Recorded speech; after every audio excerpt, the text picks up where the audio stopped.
I think another problem I had was that I didn't really have an understanding of what God had put in his life and who he was to people, and because everything I did was affecting him, even to ministry. You know, you have a ministration you're going to go for. You don't want to have an argument before a ministration. Hello, welcome to Gospel iCloud TV. All right, in this video, Pastor Eno Jerry Eze, who happens to be the wife of Pastor Jerry Eze of the Streams of Joy. All right, she has shared something you need to hear and watch, something interesting you might want to watch. And she shared something about her marriage, how her marriage would have ended so many years ago, how she allowed her previous attitude, you know, this women attitude, that was, she had a particular attitude that would have ruined her marriage some time ago, and she shared a testimony. And I want you to watch this video, and this is really going to help your marriage. This is really going to go reshaping your mindset. Either you're a young guy or a young girl who is intended to be into marriage anytime soon, or you're already into marriage.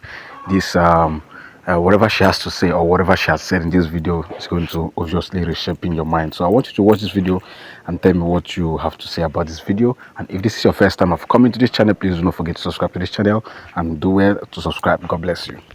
You know, hot-tempered, that's even the word, hot-tempered. You know, so I was hot-tempered, and probably because I watched my parents, I didn't really regard people. I didn't know how to give respect to people. So these were things, and I was stubborn. I was very stubborn. I was stubborn and highly opinionated. Wow. That's the combinations. That's serious. That's explosive. I'm telling you, highly opinionated. So, and I loved to argue. Whoa. I could argue. Oh, you can't win me in an argument. Oh, and I used to argue off point. I don't know if you know what off point means. Yeah, argue it's not making sense, but because I am opinionated, so I will stand my ground on whatever I'm saying. And no matter what you're saying, I can't understand you. I don't even want to understand you, except you understand me. Wow. And these were things I grew up with. And because I grew up like that, I didn't even know it was a problem. And my parents wouldn't have pointed it out as a problem, because I got it from them, so we are all alike. So it was when I now left and got into the university, I think where I even found out that I actually had the problem when I met my husband, because I didn't know I had a problem. I actually thought I was good, and you know, I love to smile, so I was a smiley kind of person. So it's only when you get to me that you now, you know, you see anger, but if you meet me, you will never know. So it was just beautiful, you know. So I didn't see it as a problem until I met my husband. And in our relationship, we went out for 5 years.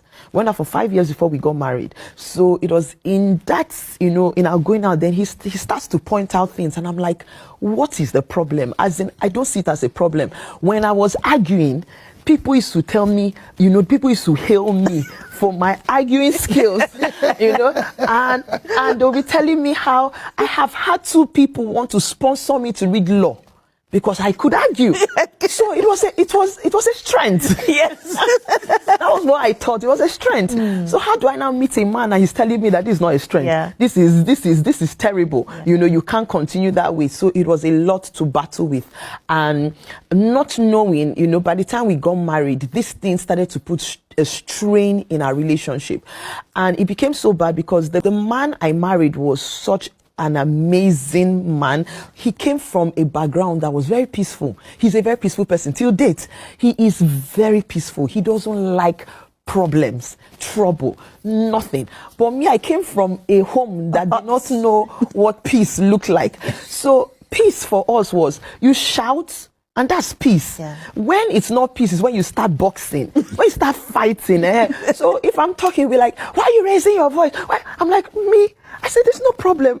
Nothing is happening yet. You know, so my husband couldn't just understand where I was coming from. And I think another problem I had was that I didn't really have an understanding of what God had put in his life and who he was to people. And because everything I did was affecting him, even to ministry. You know, you have a ministration you're going to go for. You don't want to have an argument before a ministration. But I didn't even understand all these things at that time. So I can make him so upset before he goes for administration. I think it just took God to help my husband during that period, because you have to show up to the people and you have to give to them, you know. And it's now that I'm doing ministries, now that God has, that I now understand the place I put him in, you know, those years, because you need a mind that is, you know, at peace, and you need a free spirit even to receive from God. You don't need offense. You can't receive from the Holy Spirit with offense. So you imagine what I was doing. I think the devil was just using me, you know, at that point. And these things were things that caused a lot of strain, to the extent that at some point my husband even, you know, stopped talking much to me. He would just be quiet. I can say everything I want to say. He would just be nodding his head. And you're expecting that he shouldn't just nod, but he was just nodding because, you know, I don't know the next thing I'll say, and you flip, you know, you go off, and I won't know how to control you. So, and just to go back to what you said, sir, about, you know, him saying I left him. Do you know, the truth is that angry people, most times, when they do the things they do, they don't even know what they are doing. They don't remember. Wow. They don't remember what they do, because they do it in anger, in the heat of the moment. It's an emotion that it's uncontrolled. And because you react, you know, based on that emotion, by the time you come back to your senses, by the time you calm down, you forget too many things you did in the heat of that outburst. Wow. So it's the people that you have offended or hurt that are the people that can remember what you did. My husband has also reminded me, one of the times he spoke, he said he can remember the times I threw plates out of anger. Do you know, I can't remember it. And I tell him, are you sure it's me? I said, it can't be me. No, I couldn't have done that. Me now. No, it's not me. But you see, but these are things you do, and it keeps, you know, it keeps, you know, there was something I said in my book, and I said that, I said something, I'm sure you must have read it, when I said that, you know, today marriages, what is breaking homes is not even, it's not as much as, you know, those days where you say maybe it's infidelity. The things that are breaking homes today are these little things. They look little, but you see anger, you see whether it's being highly opinionated, disrespect, unforgiveness, you know, assumptions. Yes, you know, assumptions, these things are eating into homes. Wow. And without you knowing, that's why you hear people say irreconcilable differences. Yes. What are those things that, you know? And then sometimes you ask, you say, what happened? Yes. I don't even know what happened in our marriage, but we don't want to be married anymore. But they can't pinpoint exactly what it was, because it's those little things. Those little things. Wow. Those are those little foxes, you know. They are the little foxes. And that's why this book is so timely, and it's so good we're talking about it today. Yeah. Praise the Lord. But thank God for your husband. He's so patient. Oh, God blessed me. Oh, God blessed he's me. very patient. He took a lot from me. Yes. There were days I'll bang the door at him. We'll be talking. And you know, this is, see, even you're the one that you say, you can't even imagine it. Yeah, because the reason I went was because when we married, we were not Christians. Yes. And because I've seen my father, the way he dealt with my mom. Yes. I knew she grew up in Europe. Yeah. And European ladies have this attitude. When they get angry, bang the door. So I had to sit down with her and say, sis, whenever you get angry, don't bang the door.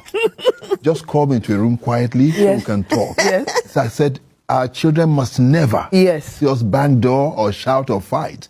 And we thank God. All these years, it never happened. She just called me in a room, we sit down, we talk. When we finish and everything's okay, we're out, back to normal. I said, so don't bang door. So when you say you bang door, that's where I went, what? Because, so, you know, that was it, because maybe we'll start talking, and at some point, I can't take it anymore. It's probably it's not going the way I want it to. That's what it is. So I'm like, you know what? Whatever wants to happen, let it happen. Yeah. Wow. And I walk out, I bang the door, and he's there. And he won't chase me. He won't come after me. He won't raise his hands. He won't raise his voice. He will just stay there. Even, you know what he used to do those days? He would just cry. My husband will cry. Oh. I made him cry. Serious. It's when he starts to cry. And I realize, okay. It's really bad. It's bad. What you did is bad. Because when I'm doing these things, I don't even know. Wow. That, you know, I'm going too far. You know, it's like you don't know where the boundary lines are anymore. So it's only when you now see him, then I'm like, okay, oh, you've just gone, this, you shouldn't have gone this way. Then I start begging. Then I start begging. I will kneel down beg. I will start begging. And my husband always tell me then, I'm not a bulb, you know, a light bulb that you switch on and off at, you know.